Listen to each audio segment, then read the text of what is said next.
I'm George Lewis, professor of music at Columbia University, a composer and musicologist. I've been involved in interactive computer music making for about 40 years now.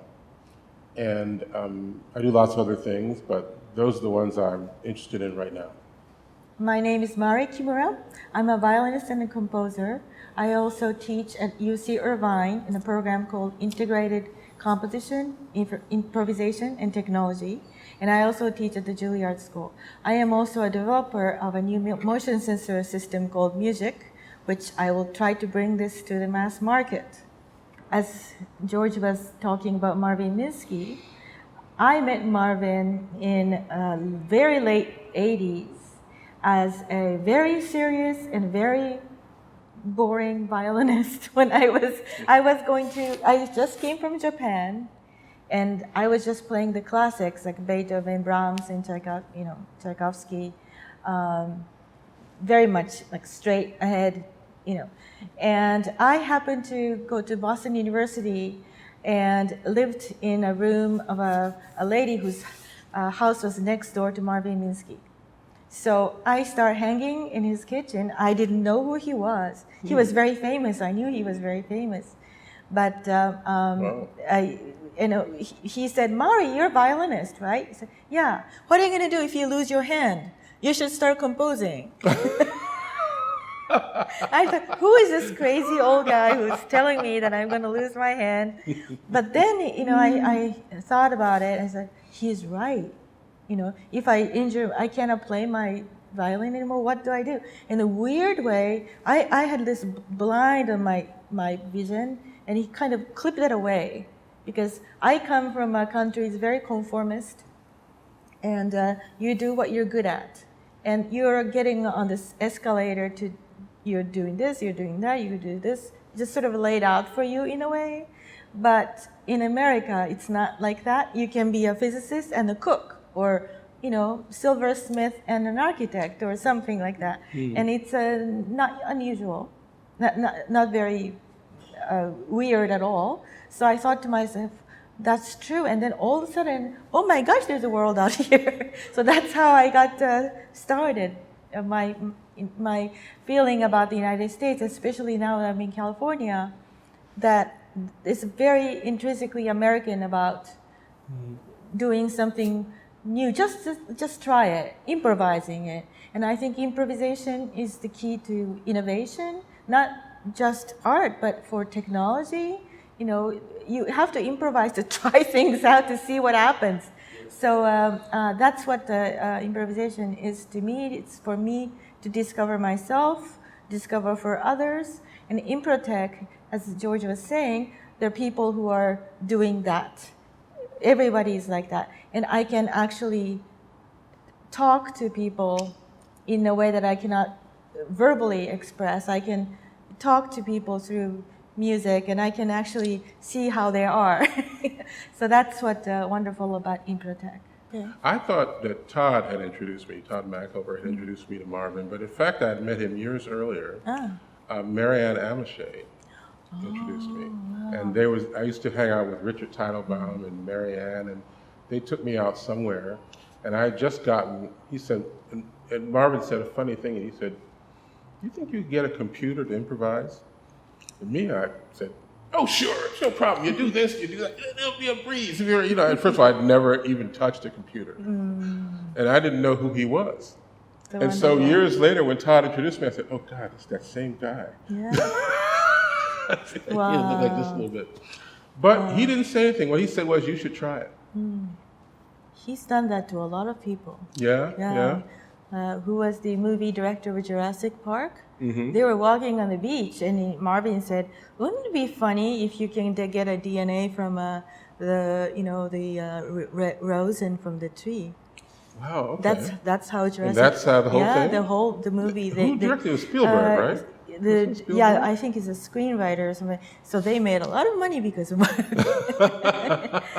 But this has everything to do with why I'm here at Improtech, which is that the study of improvisation, the study of technology, the study of come together so that one learns through improvisation, through technology, more about what it means to be human. And it seems to me that that actually is only, you learn it through music. Music is not the only way in which we can learn about improvisation, or even the most important one, improvisation being a condition of being in the world. So at some point, being able to deploy technology to do that is very important. And it seems to me that's the reason for being here, is to be around a lot of like-minded people who understand what's at stake when we think about improvisation and when we think about technology. Θα είναι 7 τρομπόνι, 8 σάξ, 9-10.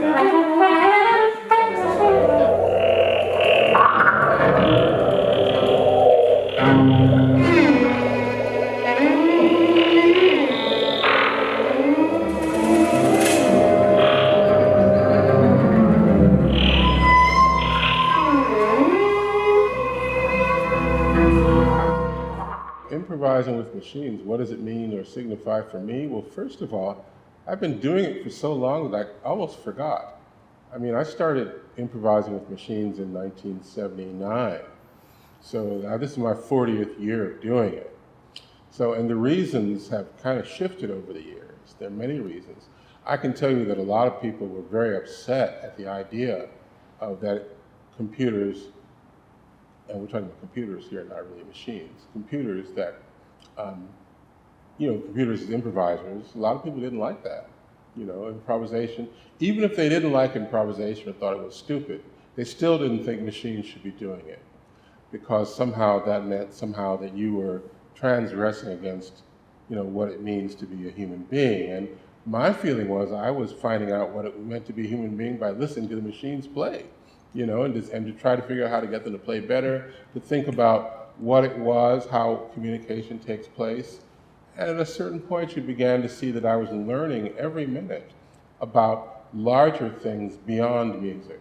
It wasn't just about music anymore.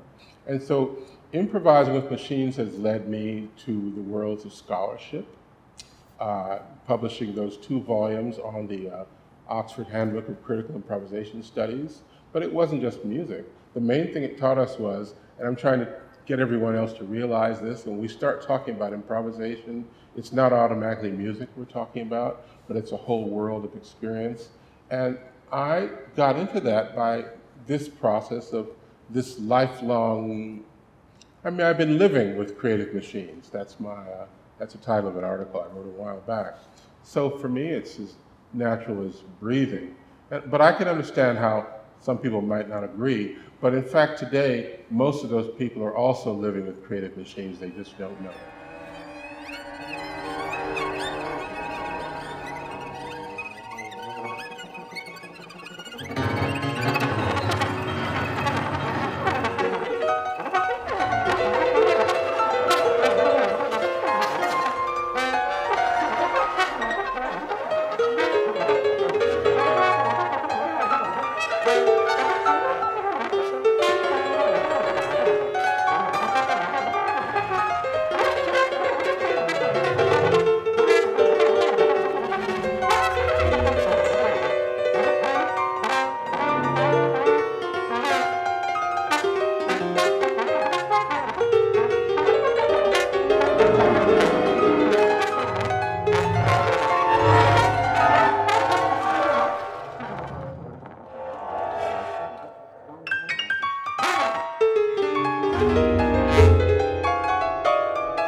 Working with computers, whether it's improvised or not, as George was saying, it really is to find out what I'm doing.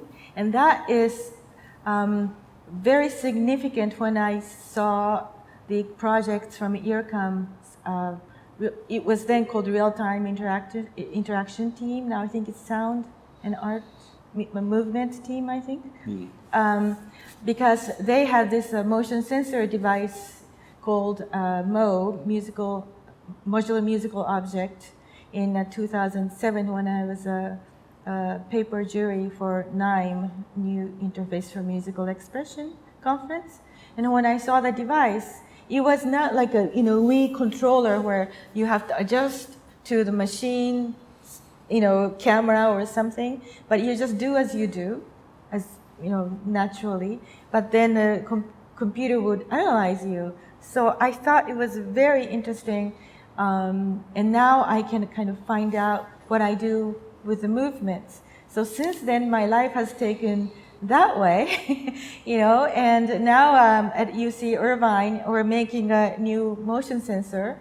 It's a hardware proprietary sensor, and we're still testing them, but now I can connect directly to the Wi-Fi on this sensor.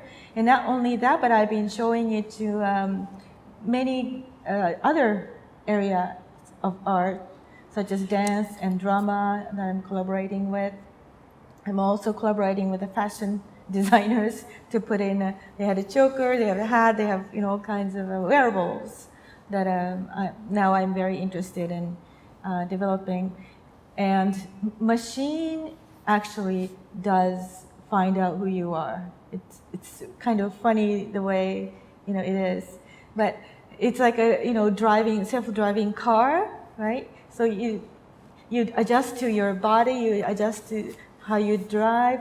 So as George was saying, people are living with technology, whether shoes is a technology. You can be wearing a leaf if there's no first shoes. It's like a high-tech device to make your foot. So whether there's electronics or not, people are, the makers, the people who play, humans who play, right? So play makes improvisation makes our life richer in every aspect of our lives. Can I touch this thing? Yeah. Well, this is it? This is a motion sensor with a 3D casing. So it's just a demo, but it's going to be clear, injection molded, and a KL-IT2 we're making. Wow, this thing is very cool. Yeah, well, it's making me think that what you just talked about, fashion designers, all kinds of people, that improvisation and technology become mediums of exchange or communication across disciplines, very wide-ranging disciplines you wouldn't think of as actually coming together. And this little device that you've made kind of exemplifies that, really. I think it's pretty amazing. One of the memorable moments was, all the Improtechs were wonderful. The first Improtech in New York, I brought a student from Juilliard to give a presentation in one of the workshops. And this is now the principal bass player in the Czech Philharmonic, I think.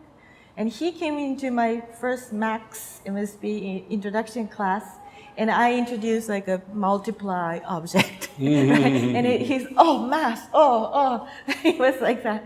But then that semester, I'm a mom, I'm a Spartan, right? So after a semester, he's never composed before, he never programmed before, he never improvised before.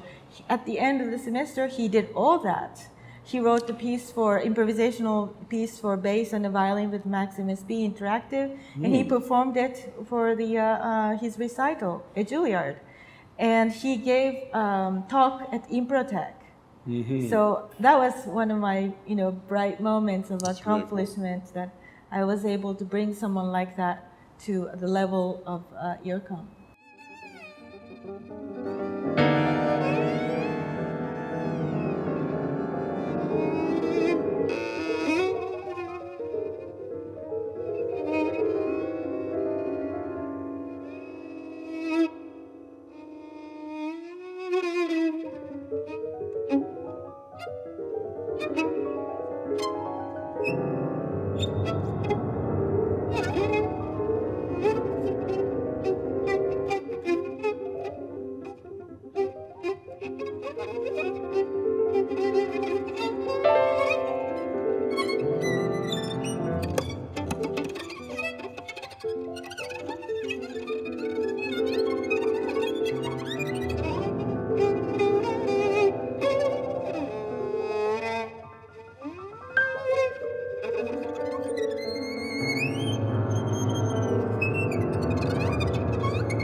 New York Improtech. I mean, Bernard Lubat playing, that's pretty unforgettable. I don't know. I mean, that would be my top memory was listening to Bernard, because I played with him when I lived in Paris. When I was working at Ircam, I spent part of the day at Ircam, and I spent a lot of the day playing with Michel Portal, and then Jean-François Jenny Clark was still around, and Claude Barthélemy, who was in the band with Michel, Daniel Lumière, and Bernard. And so we used to play together a lot. And have I named everybody who played piano? Well, Bernard played piano, but he also played the drums. So I played with him a lot. And then to see him playing with these machines and all the work he put in, I had to say the reason why OMAX is as good as it is because not because you have very brilliant people like Girard and Marc, Chamillier, and everybody, but you've also got this brilliance of Bernard, right, who's bringing all of what he knows, lifetime of playing with the greatest people, and a few schlubs, people, like me and a couple others who were like rookies, right? So I mean, it was in 1984, that's what I was. So seeing him play with the machine like that and thinking, well, wow, that's a great memory. I thought New York. That was what I thought was that's great for me.